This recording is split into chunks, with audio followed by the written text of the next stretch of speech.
Dear students and viewers, welcome to my channel as far as videos. So आज का chapter lecture शुरू करने से पहले अगर आपको हमारा वीडियो अच्छा लगे तो इसे लाइक कीजिएगा और प्लीज़ अगर आप चैनल पे नए हैं तो सब्सक्राइब कीजिए। तो आज हम जा रहे हैं class 5th English text book से एक पोइम है, यू आर ओल्ड फॉर द विलियम, वो पढ़ने जा रहे हैं।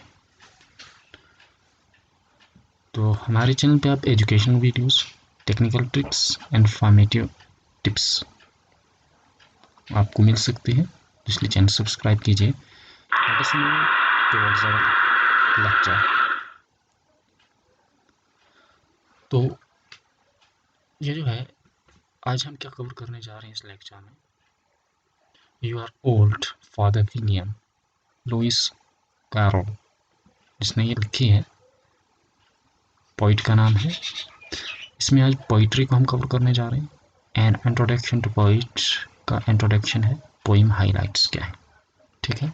तो चलो सबसे पहले पोइट्री क्या है, तो इसके लिए हमने पहले एक लेक्चर इसके लिए अलग से बनाया गया है, वो डिस्क्रिप्शन में उसकी लिंक दे देंगे, अब वहाँ से मालूम कर सकते हैं।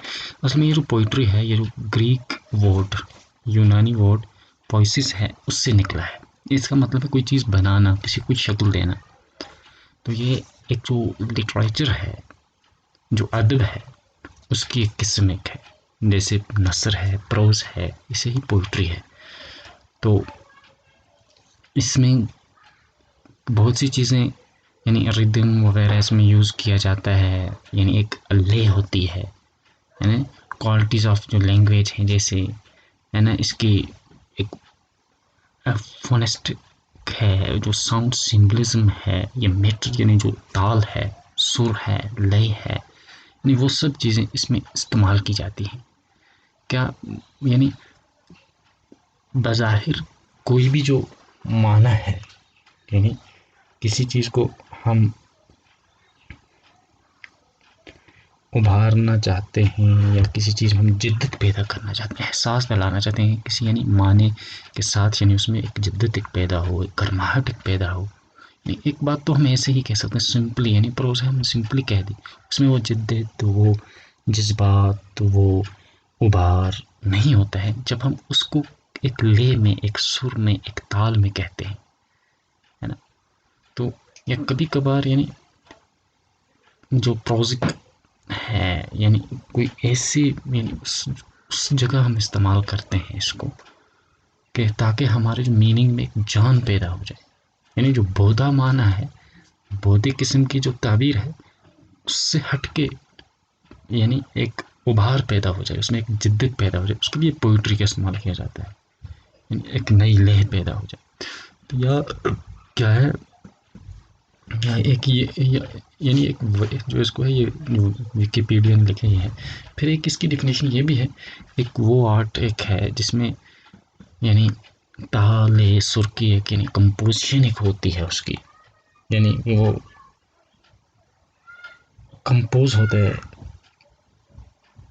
तो उसकी यानी उसकी बनावट, उसके साथ सजाया जाता है इसको, चाहे वो लिखने में हो या बोलने में हो, गाने में हो। तो एक असल में यानी ये इसको एक्साइटिंग यानी एक प्लेजर है एक इंसान को, यानी एक यानी इसके ज़रिए इंसान को खुशी एक दिखलाई जाती है, यानी प्लेजर बाय ब्यूटीफुल, इमेजिनेटिव या एलिवेटेड थॉट्स हैं, यानी उसको ये करती है, डिस्क्राइब करती है। या तो यानी इस बारे में तो एक मुनफरद अंदाज में, यानी एक अलग से पेराई में ये परोया जाता है, यानी मोती हैं वो बिखरे हुए तो अच्छे नहीं लगते हैं, जब उसे परोया जाता है एक अंदाज में तो अच्छे लगते हैं। यानी एक किस्म का लिटरेचर का जो मोती है, यानी वो पोइट्री है। तो उसके बाद हम आते हैं लुइस कैरोल पे, जिसने ये पोइम लिखी है। असल में इसका नाम क्या है? चार्ल्स लुटविज डगसन है इसका नाम है। ये 27 जनवरी 1832 को ये पैदा हुए थे। ब्रिटिश हैं ये, यानी तो। और उसके बाद 14 जनवरी 1898 में ये चले गए दुनिया से। ठीक है ना। अब जो इसका लुइस कैरोल है वो इनका पेन नेम है, यानी असल में जो कलमी नाम है वो इनका ये है। तो ये इसके साथ ही एक यानी ये ऑक्सफोर्ड में ये मैथमेटिशियन भी थे, ऑक्सफोर्ड में। तो असल में जो इनको ज़्यादा ये मशहूर हुए, जो इनको यानी फेमस हुए, वो किस लिए हुए? जो इन्होंने एक एलाइसिस एडवेंचर्स इन वंडरफुल लैंड, वो एलिस को जो था उसने वो लिखा था। तो उसी से फिर ये है फादर विलियम वगैरह, ये सब उसी से लिया गया है। वो फैंटेसी वर्ल्ड की इसने यानी वो कहानियाँ लिखी हैं, बच्चों के लिए स्पेशली लिखी हैं। यानी एक फैंटेसी वर्ल्ड में इंसान जाता है, यानी बच्चों को थोड़ा क्या यानी, और उसमें ज़बरदस्त ह्यूमर है, फ़नी चीज़ें हैं एक अलग से अंदाज में। तो ठीक है, और ये इनका सिग्नेचर है, जो इस टाइप का सिग्नेचर करते थे, ये है। तो अब हम नेक्स्ट आते हैं जो इनकी पोइम है। तो इस पोइम में यानी बहुत सी फ़नी चीज़ें हैं, बहुत से ह्यूमर है इनकी पोइम में, यानी। तो ये पोइम असल में है ना कि जो थॉट्स हैं इंसान की, एक जो जब इंसान उम्र के काफ़ी हिस्से में पहुंच जाता है, यानी बुढ़ापे की तरफ पहुंच जाता है, यानी फिर उसकी थिंकिंग कैसी बन जाती है, फिर उसको सोचना, उसको उठना बैठना कैसा हो जाता है। तो इसी उसी को ये एक किस्म से इसने यानी इस पोएम में बयान करने की कोशिश की गई है। ये एक फादर विलियम है, फिर उसके एक जो सन है ना, ये उनकी आपस में जो बहस है, डिस्कशन है, आपस में कन्वर्सेशन होती है, तो उसको इसने बताया गया है। ये जो फादर विलियम होता है, यानी ये कुछ ऐसी हरकतें करता है जो इसके बेटे को या आम देखने वाले को ऊट पटांग जैसी लगती हैं। नहीं देखो, यानी कुछ हमने यहाँ ऐसे दिखाई है ना कि इमेजेस देखो, कभी ये सर के बल ऐसे खड़ा हो जाता है ना।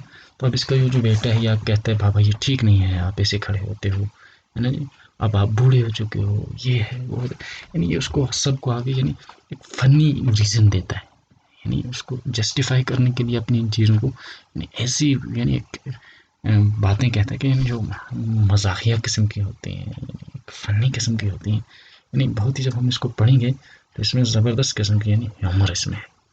तो फिर ये कभी कलाबाजियाँ खाता है, उछलता है, कूदता है सर के बल, है ना। देखो यहाँ जैसे है, ये कैसे उछल रहा है, यहाँ आप देख रहे हैं, है ना, ऊपर हवा में उछल रहा है, यहाँ अपने सर को दीवार से उठा के मार रहा है।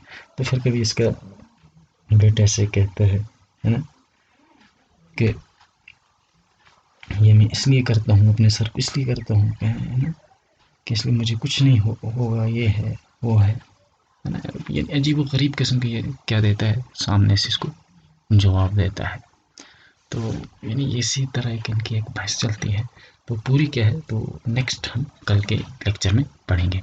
तब तक के लिए आप अपना ख्याल रखिएगा, और इसको तब तक आप अपने अंदर एक इमेजिन कीजिएगा या पढ़िएगा कि क्या होगा, कैसे ये करता होगा, ये सब क्यों करता है, और क्या क्या चीज़ें होंगी। तो आप उनको नोट डाउन कीजिए, अपने जहन में बैठाइए। तो सी यू इन नेक्स्ट लेक्चर। तो तब तक अल्लाह हाफिज़, टेक केयर।